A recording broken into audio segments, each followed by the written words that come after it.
Hứa Khải và Đàm Tùng Vận chờ vờ không nhìn thấy nhau nhưng vẫn liếc mắt nhìn trộm hàng trăm lần. Có những mối quan hệ không cần phải bắt đầu bằng một câu nói rõ ràng.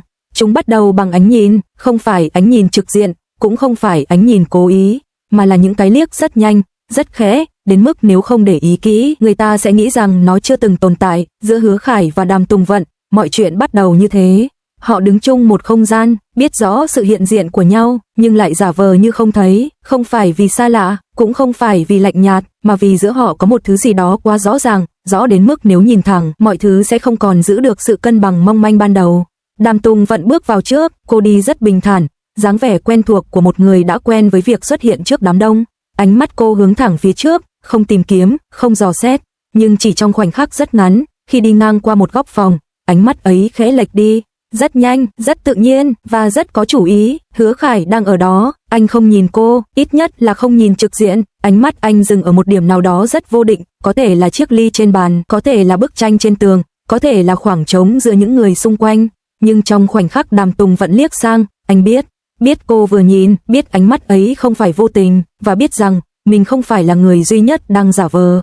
Họ không chào nhau ngay, không gật đầu, không cười xã giao, giữa họ tồn tại một sự im lặng rất đặc biệt, không căng thẳng, không gượng ép mà giống như một thỏa thuận ngầm. Chúng ta biết nhau đang ở đây, nhưng chưa cần phải đối diện. Và thế là trò chơi bắt đầu, những cái liếc mắt vụng về, những lần nhìn trộm rất nhanh, những khoảnh khắc ánh mắt vừa chạm đã vội quay đi. Hứa Khải nhìn thấy Đàm Tùng Vận khi cô cúi đầu chỉnh lại tay áo, khi cô nghiêng người nghe ai đó nói, khi khóe môi cô khẽ cong lên vì một câu chuyện không quá buồn cười. Mỗi lần như vậy, anh chỉ nhìn thêm một chút, không đủ lâu để bị phát hiện, nhưng đủ để ghi nhớ. Đàm Tùng Vận cũng vậy, cô nhìn anh qua phản chiếu của tấm kính, qua khoảng hở giữa hai người khác, qua một cái quay đầu tưởng như vô thức, cô tự nhủ, chỉ một lần nữa thôi, nhưng rồi lại thêm một lần nữa, và thêm một lần nữa, hàng trăm cái liếc như thế nối tiếp nhau, không ai đếm, nhưng cả hai đều cảm nhận được. Đó không phải là tò mò, cũng không phải là thói quen, đó là khi một người đã trở nên quá quen thuộc trong thế giới cảm xúc của bạn, đến mức dù bạn không nhìn, bạn vẫn cảm thấy họ đang ở đó. Có những lúc ánh mắt họ chạm nhau thật, rất ngắn, rất bất ngờ, chỉ vừa đủ để tim khẽ lệch một nhịp, rồi cả hai lại quay đi, như chưa từng có gì xảy ra. Nhưng trong lòng, mỗi người đều biết khoảnh khắc ấy đã được giữ lại. Đàm Tùng Vận cảm thấy điều đó rất rõ, cô không còn trẻ để nhầm lẫn giữa rung động và thói quen. Nhưng những cái liếc ấy không giống bất cứ điều gì cô từng trải qua. Nó không ồn ào, không khiến cô mất kiểm soát, ngược lại, nó khiến cô tỉnh táo hơn, tỉnh táo để nhận ra mình đang để ý một người nhiều hơn mức cần thiết.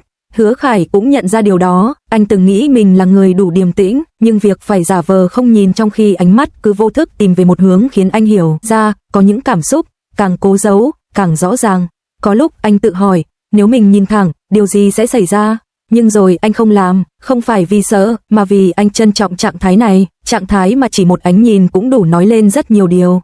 Không cần xác nhận, không cần đặt tên, chỉ cần biết rằng, ở đâu đó trong căn phòng này, có một người cũng đang giả vờ giống mình. Thời gian trôi qua, cuối cùng, họ cũng phải chào nhau, một cái gật đầu, một nụ cười rất nhẹ, mọi thứ diễn ra như đúng kịch bản xã giao, không ai nhắc đến những cái liếc trước đó, không ai nói rằng mình đã nhìn thấy, nhưng trong lòng cả hai, có một sự thay đổi rất nhỏ, nhỏ đến mức không ai khác nhận ra, nhưng đủ để làm mọi thứ từ đó trở đi không còn như cũ. Khi họ rời đi, mỗi người đi một hướng, ánh mắt lần này không cần phải nhìn trộm nữa, bởi vì họ biết, những gì cần thấy, đã thấy rồi. Và có lẽ, điều ngọt ngào nhất không phải là khi hai người nhìn thẳng vào nhau, mà là khi cả hai cùng giả vờ không nhìn nhưng lại không thể không nhìn. Sau khi mọi người tản ra, không gian trở nên yên tĩnh hơn, Đàm Tùng Vận mới cho phép mình thở chậm lại, cô ngồi xuống, hai tay đặt gọn trên đầu gối, ánh mắt nhìn về phía trước, nơi vừa rồi anh đứng. Không còn ai ở đó, nhưng cảm giác thì vẫn còn nguyên, cô không phải người dễ bị dao động, ít nhất là cô vẫn luôn nghĩ như vậy. Qua nhiều năm, cô học được cách phân biệt rất rõ giữa rung động thoáng qua và cảm xúc thật sự, nhưng những gì vừa xảy ra không nằm gọn trong bất kỳ khung định nghĩa nào. Cô đã giả vờ không nhìn, nhưng trong đầu cô, hình ảnh của anh lại hiện lên rất rõ. Cách anh đứng hơi nghiêng người, khoảng lặng rất quen trong ánh mắt và cảm giác rất kỳ lạ, như thể chỉ cần nhìn thêm một chút thôi, mọi thứ sẽ vượt qua ranh giới an toàn. Cô tự hỏi, tại sao mình lại để ý nhiều như vậy? Không phải vì anh nổi bật hơn những người khác, không phải vì ánh nhìn ấy quá rõ ràng, mà vì nó giống mình, giống cách cô cũng đang giả vờ bình thản, giống cách cô cũng đang giữ khoảng cách. Cô nhận ra mình đã mỉm cười, rất nhẹ, rất khẽ, khi nhớ lại khoảnh khắc ánh mắt họ chạm nhau trong tích tắc. không có gì đặc biệt xảy ra, nhưng tim cô đã rung lên một nhịp rất thật, cô không sợ cảm xúc ấy, cô chỉ chưa sẵn sàng gọi tên nó. Hứa Khải ở một góc khác, Hứa Khải đứng dựa lưng vào tường, tay đút túi áo, ánh mắt nhìn xuống sàn nhà. Anh tưởng rằng khi không còn nhìn thấy cô nữa, cảm giác kia sẽ tan đi nhanh chóng. Nhưng không, nó ở lại, rất rõ, rất dai dẳng. Anh không phải người thích vòng vo, trong công việc cũng như trong cuộc sống, anh luôn tin rằng mọi thứ nên rõ ràng. Nhưng lần này, chính anh lại là người chủ động bước vào một trò chơi không lời, giả vờ không nhìn, giả vờ không quan tâm, và anh hiểu vì sao mình làm thế, bởi vì nếu nhìn thẳng, anh sẽ không kiểm soát được ánh mắt mình. Anh sẽ nhìn quá lâu, sẽ để lộ quá nhiều, sẽ phá vỡ sự yên ổn mong manh đang tồn tại. Anh nhớ lại khoảnh khắc bắt gặp ánh mắt cô qua phản chiếu.